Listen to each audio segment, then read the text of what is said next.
Thanks, Stuart Home, for joining us this hour. We've got a lot to get to in tonight's show. It has been another, can you believe it kind of day in the news. For one thing, it has been another crazy day of the president doubling and tripling down on his latest racist outrage gambit. Not only continuing, but now escalating his attack on 4 young minority female members of Congress, calling them un-American and anti-American, continuing to suggest that they should leave the country, they should leave the United States and go back to where they came from, even though they're all Americans. They're all proud American citizens. They're all duly elected members of the United States Congress. Just within the last few minutes, within the last hour, the president upped the ante fairly dramatically on this gambit. At a basically all-white rally that he held in Greenville, North Carolina tonight. Even though Greenville, North Carolina is about a third African-American by population, this is basically an all-white, or at least almost all-white rally that the president is holding.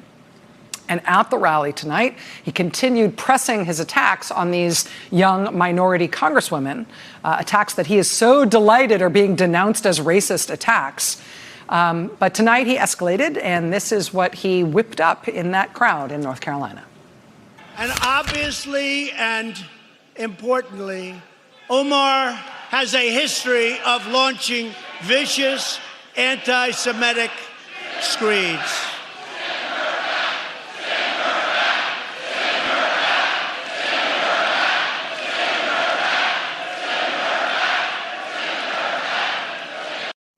Send her back is what they're yelling. And the president standing before the all-white crowd, almost all-white crowd, basking in the send her back chants about a non-white member of Congress, a Muslim member of Congress.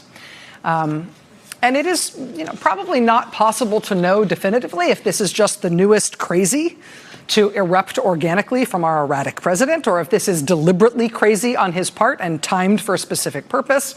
Right? Is this specifically designed for right now to try to get everybody hanging on to and responding to his every word again?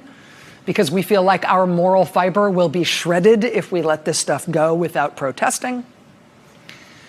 The president today in an interview expressed satisfaction with how his go back to your country racist attacks are playing so far. In an interview today with the conservative tabloid The Daily Mail, the president, quote, excitedly recounted the recent accusations of racial animus flying between different factions of the House Democratic caucus and his own role in stoking the fire that ultimately resulted in Democrats' vote to rebuke him last night in Congress for his racist remarks. He expressed delight. He excitedly recounted that, which makes it seem like, okay, maybe this is not an organic, spontaneous thing emerging from the president.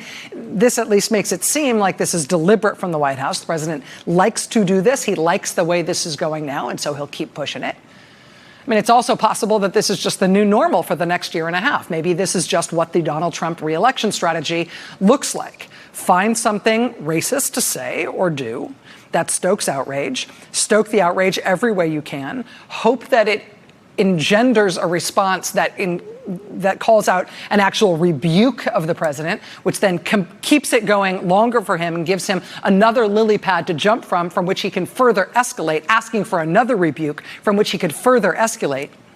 I mean, presumably he could just do all-white rallies between now and November 2020, and it'll be, alternating between lock her up and send her back and whatever comes up next. But if this particular iteration of racist demagoguery from the president is being done by him deliberately, and deliberately right now, because he is trying to distract from something else in the news, not just because he likes doing this now and this is how he's running for a re-election. If this is about trying to make us not pay attention to something else, that would not be an unprecedented thing from this president, right? That would be on brand. He does this a lot. I mean, you might remember less than 2 months into his presidency, when news coverage suddenly snowballed about previously undisclosed meetings that Trump's attorney general and others in his administration had with Russian officials during the campaign, that they had lied about, that they had kept secret. When the news started snowballing into a crisis around that issue, that's when the president launched the infamous and debunked allegation that President Barack Obama had wiretapped him in Trump Tower. Boom, news cycle hijacked. Last week, he actually bragged at a White House event about what a rocket that was for him when he made that up. That diverted everyone. It was great. He lamented that he's not able to send off rockets like that anymore. Can't quite manage the exact same amount of distraction and outrage as he could in those early days, but boy, those were the days. There was another one when his lawyer, Michael Cohen, was about to give explosive public testimony to Congress. At the time that happened, the president was in Vietnam, where he nevertheless embarked on an epic tweet storm claiming, among other things, that Democrats had just voted to execute babies at birth. That was what he thought would be a better topic of discussion than Michael Cohen's testimony. When the Trump campaign originally scheduled this rally tonight with the all-white crowd yelling, "Send her back, send her back," when they originally scheduled this rally for tonight, this was going to be the day that Robert Mueller was scheduled to give his first public testimony to Congress. Right? So as soon as Mueller got scheduled for today, that's when they scheduled this rally for tonight. Right? So whatever happened at Mueller's testimony, the president would be in place immediately afterwards at a big political rally live on Fox News to say whatever incendiary thing he thought was outrageous enough to bring the attention back to himself, to tilt the news cycle back his way. Now that Robert Mueller's testimony has been pushed back a week and it's not going to happen until next Wednesday, we are all betting tacos on the fact that the Trump campaign will, or the White House will find some reason to schedule another Trump rally for next Wednesday, for the actual day of Mueller's testimony. We shall see. Hey there, I'm Chris Hayes from MSNBC. Thanks for watching MSNBC on YouTube. If you want to keep up to date with the videos we're putting out, you can click subscribe just below me, or click over on this list to see lots of other great videos.